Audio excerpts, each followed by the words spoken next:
पर्व की बधाइयां। आज कई चीजों से धुंध छट गई। एक देश एक चुनाव के पीछे बिना सोचे समझे नाचने गाने वाले लोगों ने आज देखा कि अगर इस देश में समय समय पर चुनाव ना होते रहते तो सरकारें कब का आवारा और अत्याचारी हो चुकी होती। जो बात एक साल में नहीं समझ आई वो यूपी चुनाव के कारण समझ में आ गई। इसलिए जब कोई नेता आपको यह समझाए कि एक देश एक चुनाव होना चाहिए तो खुद से एक सवाल कीजिएगा, जो नेता हजारों करोड़ रुपए के चंदे को बेनामी रखना चाहता है, बताना नहीं चाहता कि किसका और कितना पैसा है, कैसा पैसा है, क्या वाकई उस जनता के कुछ हजार करोड़ रुपए की चिंता है उसे, या फिर वह खर्चे के नाम पर चुनावों को खत्म कर जनता की ताकत को खत्म कर देना चाहता है।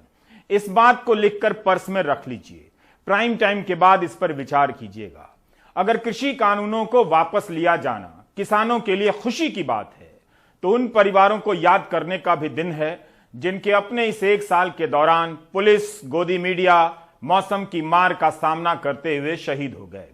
आज उन 700 किसानों को याद करने का दिन है जिनके लिए आज भी इस देश के प्रधानमंत्री ने एक शब्द नहीं कहा। क्या आप यकीन कर सकते हैं कि एक आंदोलन के लिए इस देश के 700 किसान शहीद हो गए और उस देश के प्रधानमंत्री ने इस एक साल के दौरान एक शब्द नहीं कहा। इन तस्वीरों में आप किस किस को नाम से पहचानेंगे और किस किस का नाम लेंगे? ये उन शहीदों की तस्वीरें हैं जिन्हें इस देश में आतंकवादी कहा गया।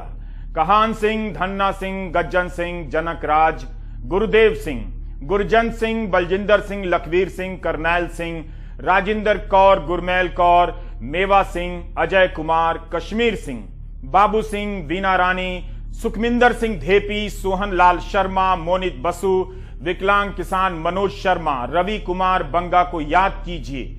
700 किसानों की मौत हुई है और इन लोगों ने किसी संगठन के भड़काने के नाम पर अपनी जान नहीं दी। ग्वालियर के सरदार सुरेंद्र सिंह तो भाजपा के ही कार्यकर्ता थे, आजीवन बीजेपी के लिए काम करते रहे, लेकिन आंदोलन में क्या गए, बीजेपी के लिए बेगाने हो गए। उनकी मौत पर भी बीजेपी ने शोक नहीं जताया। किसान